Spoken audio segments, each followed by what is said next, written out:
Next color, we'll do blue.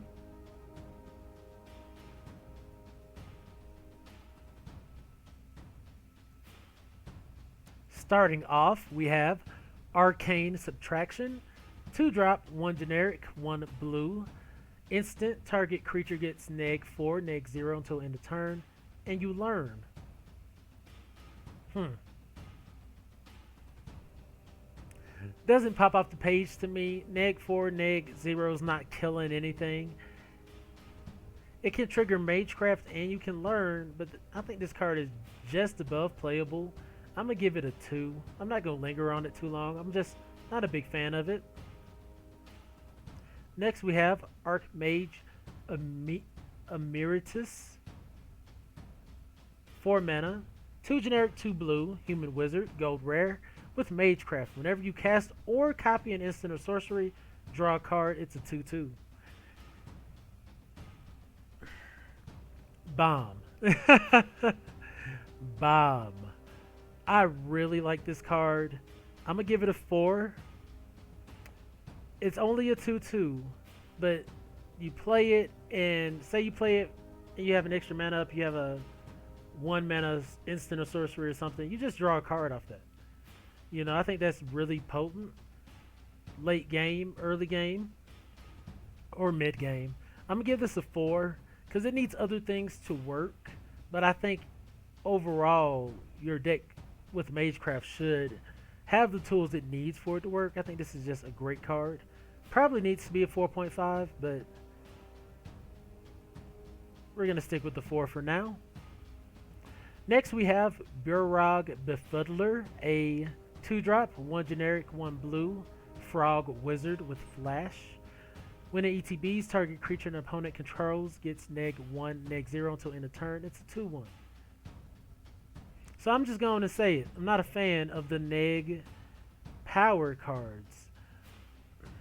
It's only a 2 mana card, which is fine. It has flash, which is relevant.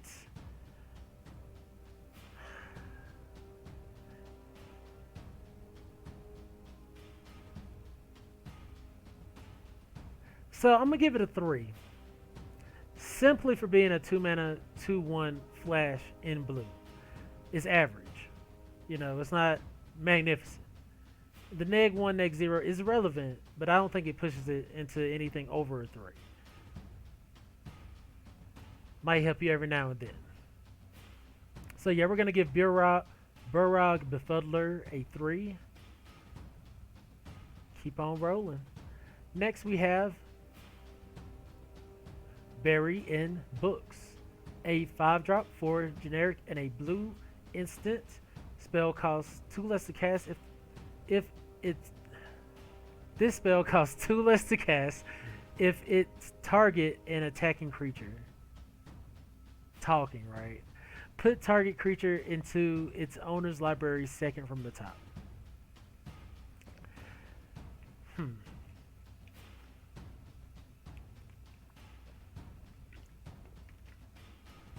So essentially this is going to be a 3 drop instant spell that puts a creature second from the top.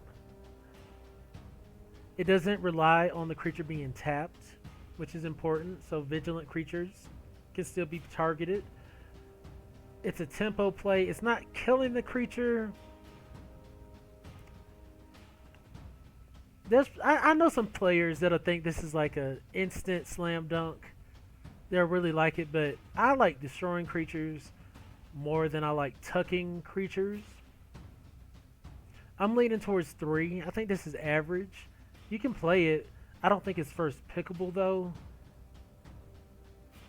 It might save you every now and then, but you're only going to get value out of it one time. It's not recursive. So I'm just going to give it a 3. Next we have Curate. 2 mana, 1 generic, 1 blue. Instant. Look at the top 2 cards of your library. Put any number of them into your graveyard and the rest back on top of your library in any order. Draw a card.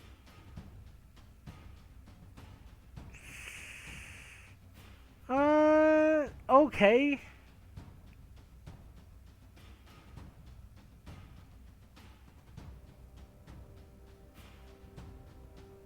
I really don't know how to evaluate this card. It's giving you a little bit of card value for 2 mana. Look at top 2 cards of your library. You put both of them back, or throw one in the yard and draw a card. I think it's average. I don't think it's like bad. I wouldn't want a bunch of these though. It triggers Magecraft. That's for sure. And I think that's gonna be super relevant. It triggers Magecraft at instant speed. I'm gonna give it a 3. And I guess that's where a lot of cards are gonna be. Just average. Next we have Divide by Zero. 3 drop, 2 generic and a blue. Instant. Turn target spell or permanent with mana value 1 or greater to its owner's hand, and it has learned. Okay, bounce ability attached to a learn ability. Average. That's definitely average. It's not.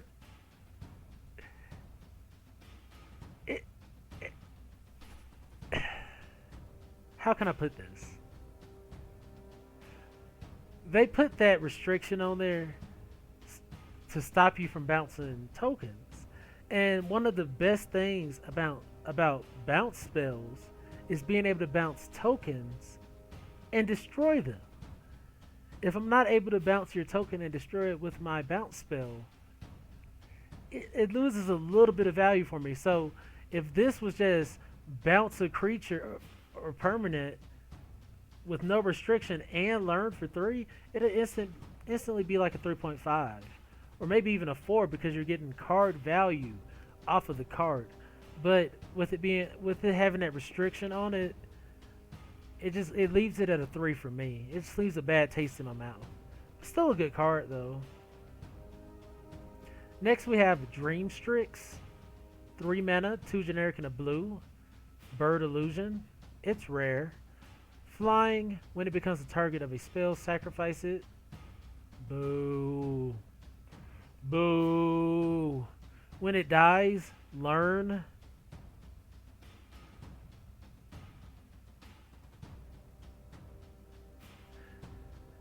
I'm going to give it a 3.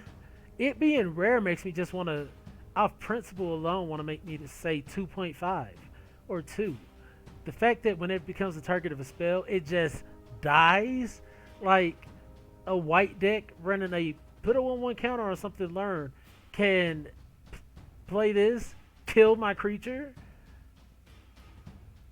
Yeah, you get to learn at the end of it, but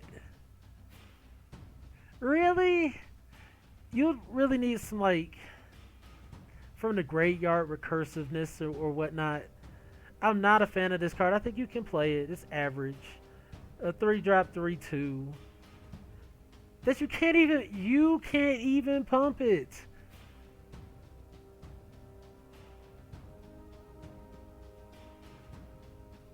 I'm giving this card a 2. I don't like it.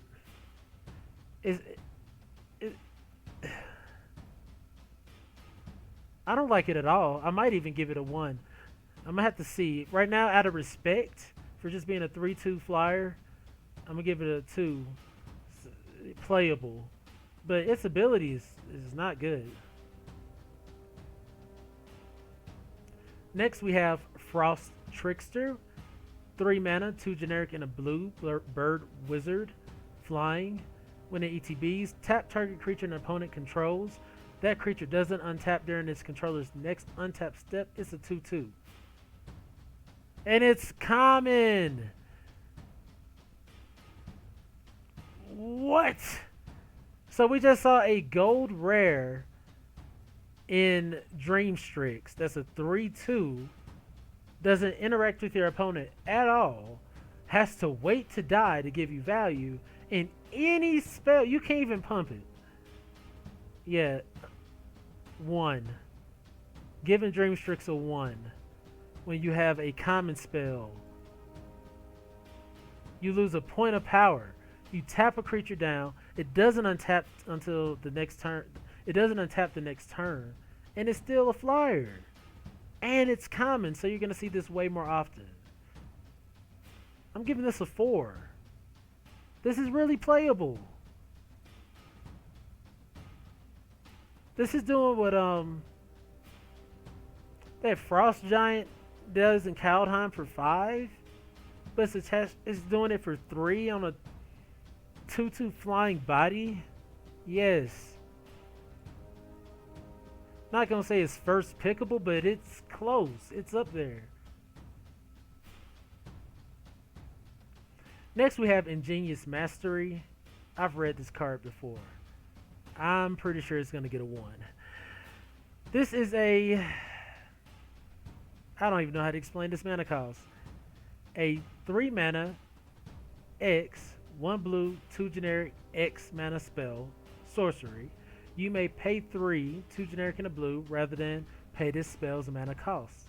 If the 3 mana was paid instead, you draw 3 cards, then opponent creates 2 treasure tokens and scries 2. If the cost wasn't paid, you draw X cards. Who's going through all them hoops to play this anywhere? Any format. You pay 3, your opponent gets to make 2 treasures. You ramping your opponent. Where? Why? Who?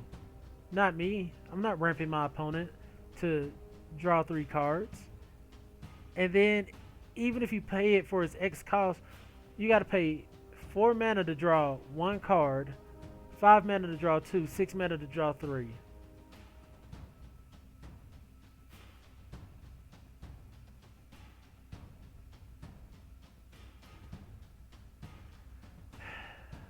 I'll give it a 2. And that's contingent on what other blue spells will let you draw in this format. Because if there's other really good common blue spells to draw, and learn is basically draw. This card in limited, I think this is probably a 1. You might not want to play that at all, especially for it being a rare. That's crazy. See, things like that's gonna really tilt the draft format, because people are gonna pop open these packs and see these rares, and they'll think, oh, they're probably gonna leave it in the pack, and it's gonna send mixed signals. People are gonna be like, oh, blue must be open because this is still in the pack. It's like, no, that card was just bad.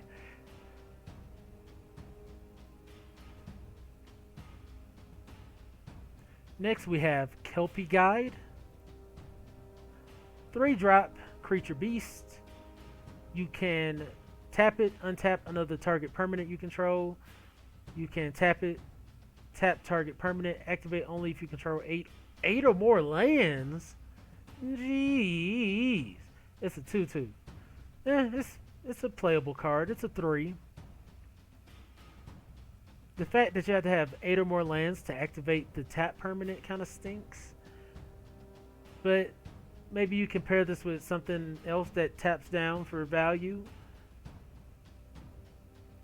Get to trigger it twice. Also, you can swing in with a creature, a biggie creature, and then tap this and untap the biggie creature when they swing in. Kind of keep it back on defense. I think this is a 3, maybe a 3.5. It's not bad. It's a little above average, actually. I'm going to give it a 3.5. Next, we have Mentor's Guidance. 3 mana, 2 generic and a blue. When you cast this spell, copy it if you control a planeswalker. Cleric, Druid, Shaman, Warlock, or Wizard. Scry 1, then draw a card.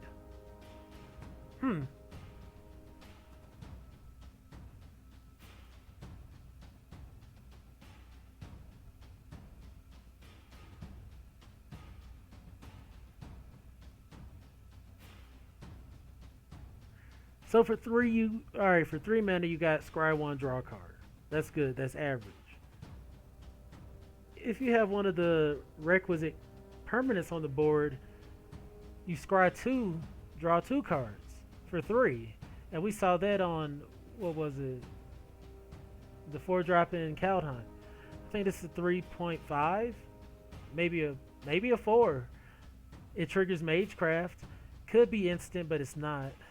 Scry 1, draw a card, I think is really important. Scrying beforehand and drawing.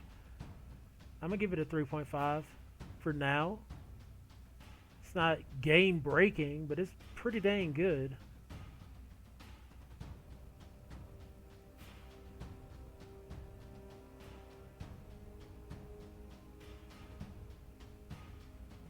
Next we have Mercurial Transformation. 2 mana, 1 generic, and a blue. Lesson, sorcery. So far all the lessons are looking like sorceries. Which I guess is good, because, yeah. Yeah, I guess it's good. You don't want to learn, then get it, and then do it at instant speed. Okay. Until end of turn, target non-land permanent loses all abilities and becomes your choice of a blue frog creature with base power and toughness 1/1, or a blue octopus creature with base power and toughness 4/4. Interesting.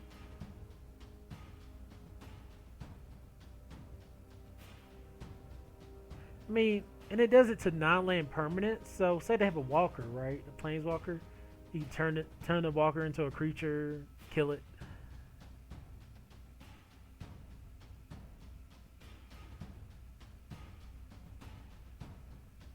Wish this was instant. I really do.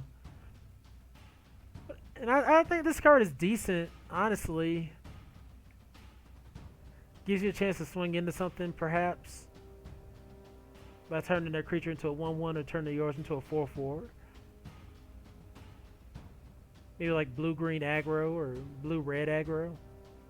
I'm going to give it a 3 for now. I don't really know where to place it, but I think it can be played. I think it's totally playable. Next we have multiple choice. 1 blue, X, sorcery. If X is 1, scry 1, draw a card. Okay. If X is 2, you may choose a player. They return a creature they control to its owner's hand. Okay. If X is 3, create a 4/4 blue and red elemental creature token. What? And then if X is 4 or more, do all of the above. This is a 5. Like, what? Yes. All day long. At any stage, you can play this. And if you do 4, you get all of the above. Yes. Multiple choice is a slam dunk rare. Slam dunk rare. Not much to even say about it. It's great. Next we have Pop Quiz. 3 mana, 2 generic and a blue. Instant, draw a card. Learn. Okay. I think this is 3.5. Instant speed, draw a card is great. It'll trigger Magecraft at instant speed. And it gets to learn. And depending on how you set up your sideboard, you could go tutor you up something really great. I think it's a little above average. Because, I mean, essentially, it's like an instant speed divination. Next, we have Reject. 2 mana, 1 generic, 1 blue. Instant. Counter target creature or planeswalker spell unless its controller plays 3. If that spell is countered this way, exile instead of putting it into its owner's graveyard. Okay. So this can be played from turn 2 probably to turn 5. I'm going to give this a 3.5. I don't typically like counters, but I think this could be played for a lot of value throughout the game.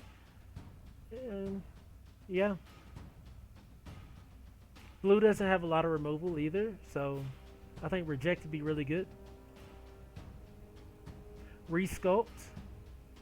2 mana, 1 generic and a blue. Instant. Exile target artifact or creature. Its controller creates a 4/4 blue and a red elemental token. No. No, don't play this. Do not play Resculpt. It's a 1. It's not playable. Maybe you want to do it to your own creature, but why? Why would you want to lose value on your own thing? Like, oh, maybe they'll enchant it and make you lose value. No, I don't think Resculpt gets played at all. I could be wrong. You know, you're going to remove their creature and they're like, Resculpt. Give myself a 4/4.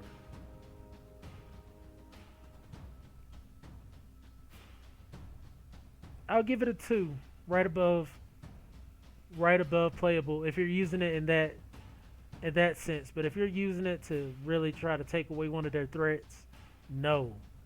So if you're using it to as a defensive tool, like okay, they're removing my thing, I'm getting the 4/4, cool. But if you're like, oh, they have a powerful thing, I'm gonna use resculpt to save myself. No, don't do that. Next we have Serpentine Curve. 4 drop, 3 generic and a blue. Sorcery. Create a 0/0 green and blue fractal creature token. Put X/1/1 counters on it where X is 1 plus the total number of instant and sorcery cards you own in exile and in your graveyard.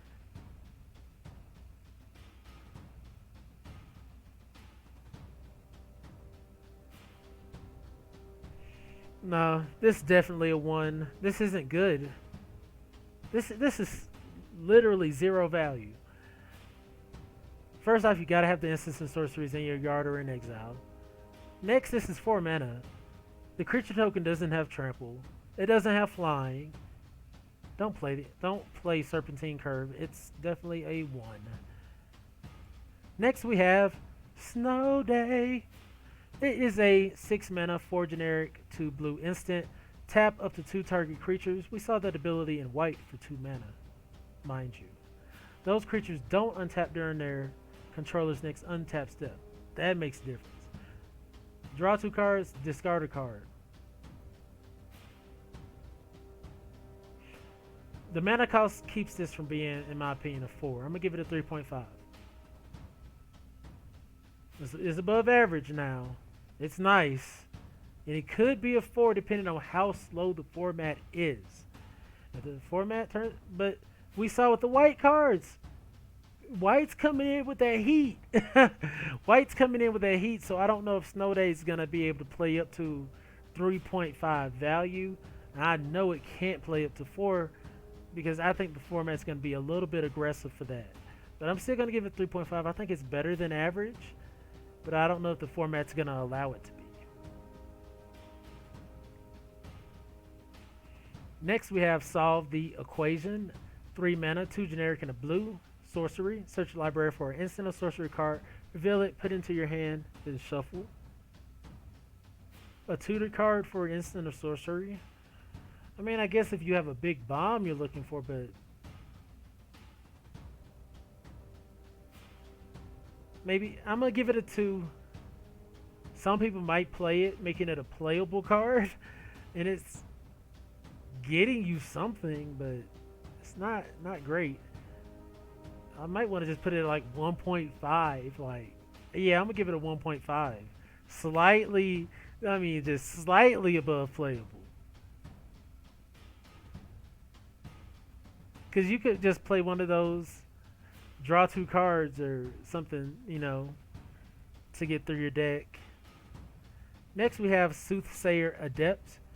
2 mana, 1 generic, 1 blue. Merfolk Wizard.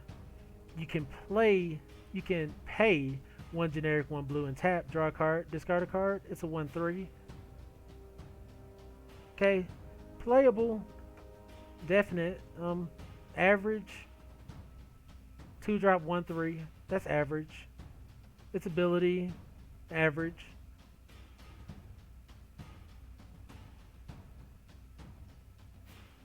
It's a 3. The ability's cool and whatnot, but it's not game breaking. And it's not just like this would be a 3.5 in my opinion if it was just pay 2, draw a card. Which I know sounds crazy, right? It would be above that, but draw a card, discard a card, and tap it. Maybe this is a 3.5. Maybe this is above average. Yeah, we'll give Soothsayer Adept a 3.5. I do think it's a little above average. Next, we have Symmetry Sage. 1 blue, flying human wizard. So they didn't give white a 1-drop flyer, but they gave blue a 1-drop flyer.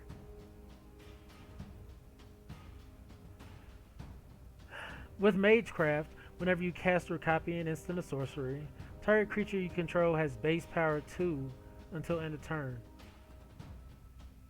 So the highest this can go up to is 2.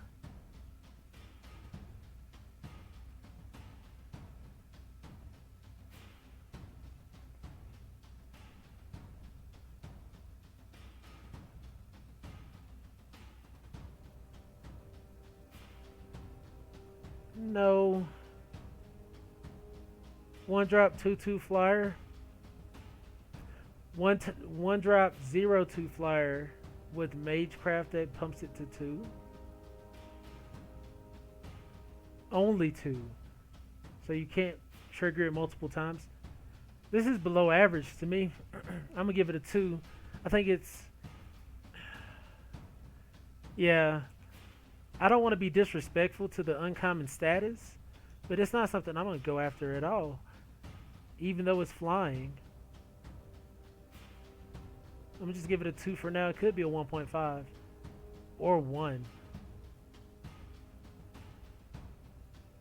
Next we have Teachings of the Archaics.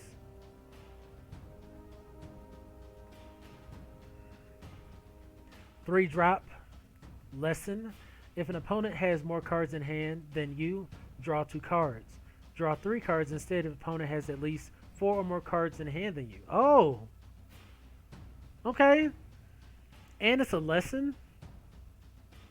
This is great. This is slam dunk again. If an opponent has more cards in hand than you, draw 2 cards.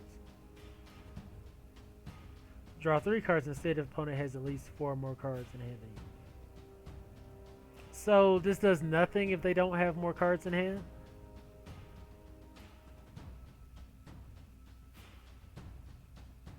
I'm going to give this a 4 for being a lesson, being tutorable, and having value.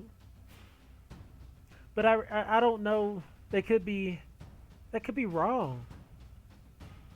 But I do think the card has a lot of potential.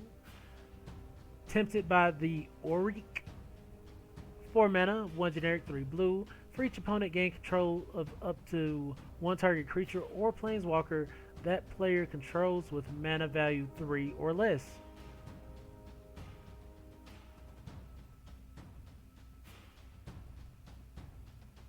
I'll give this a 4. I'm not even sure if this set has 3-drop planeswalkers. If this set has 3-drop planeswalkers, this is definitely a 4. And it really kind of depends on like the value of 3-drop creatures across the board. Like if there's any that give you like recurable power over time. But I know this is above average as a card.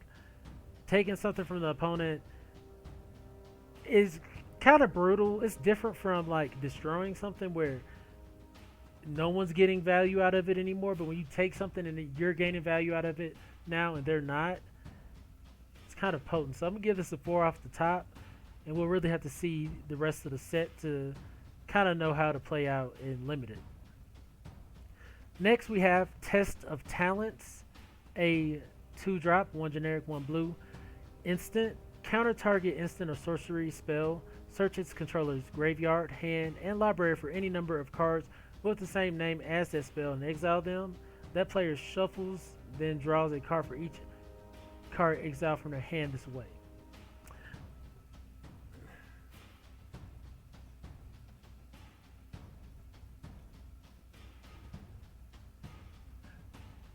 There's a lot going on here. Like, even like for standard, for instance, they're playing their Shatter the Sky. I'm gonna counter your Shatter the Sky. I'm going your deck, and I'm gonna take out all of them. I'm gonna counter your Extinction Event. I'm gonna counter your Doom Scar, and I'm gonna go get all of them. And like I think this has more value in standard than Limited. In Limited, they're not gonna have a bunch of the same copies. Maybe that white card, the 3-drop that exiles. Maybe. I think, but yeah, this can be played in Limited. I think this is definitely like a 3.5, maybe a 4, especially the first copy. It's definitely a 3.5 or a 4. This is gonna have a lot of value. This set, there's a lot of powerful spells lurking in this set. So I'm gonna give it a 3.5 for now, and it could prove to be a 4 in the future. Next we have Vortex Runner, a 3-drop, 2 generic and a blue human wizard. As long as you control 8 or more lands, Vortex Runner gets a 1/0 and can't be blocked. 3-drop unblockable creature once you hit 8 lands. 3/3 potential.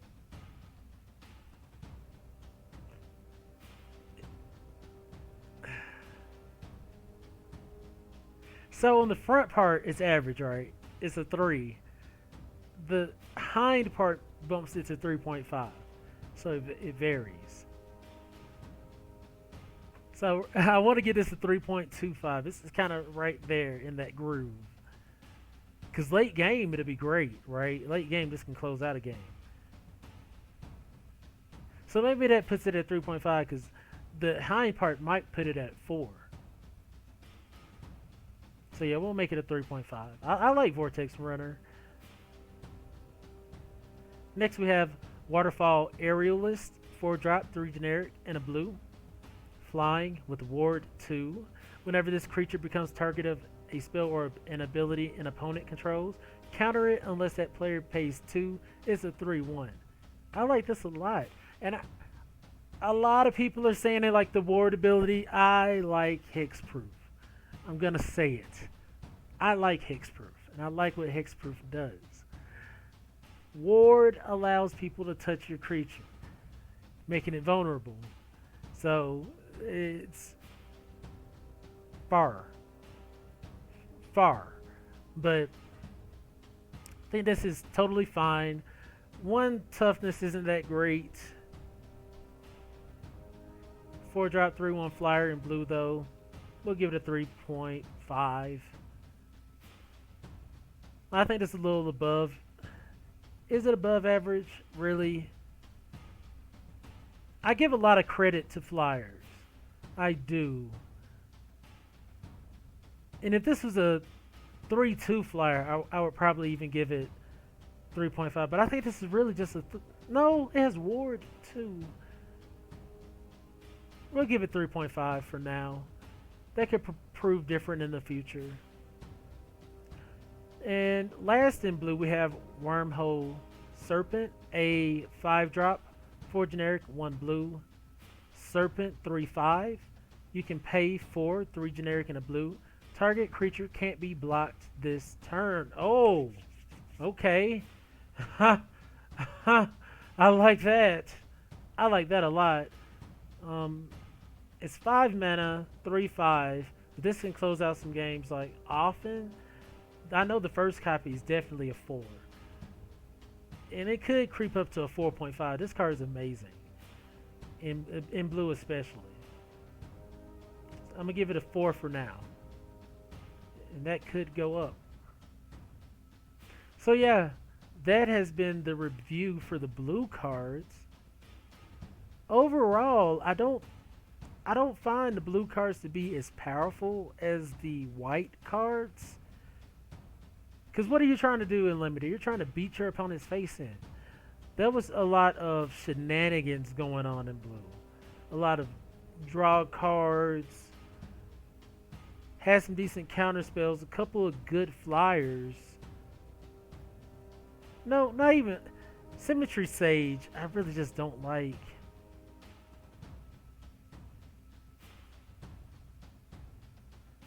I think that's bad design.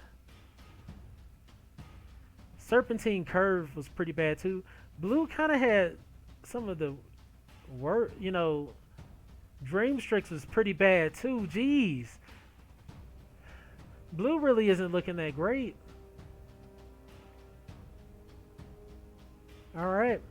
So that's going to wrap it up for the blue section of the limited set review. And we've done white.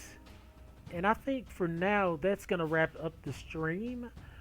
These videos will be up on YouTube and Facebook. Hopefully by tomorrow. I got to do the editing for them. And make sure you follow me on those alternative platforms. Facebook, YouTube, Twitch, Twitter. You know the deal. And tomorrow I'll be finishing hopefully the rest of the colors: black, green, red, and by the next day potentially the gold cards and the colorless. So I'll be trying to get this out as soon as possible, and then try to come out with like an archetype guide after I have a stronger bearing of the set. So as always, my name is Clintastik. You guys are fantastic, and I'll see you guys next time.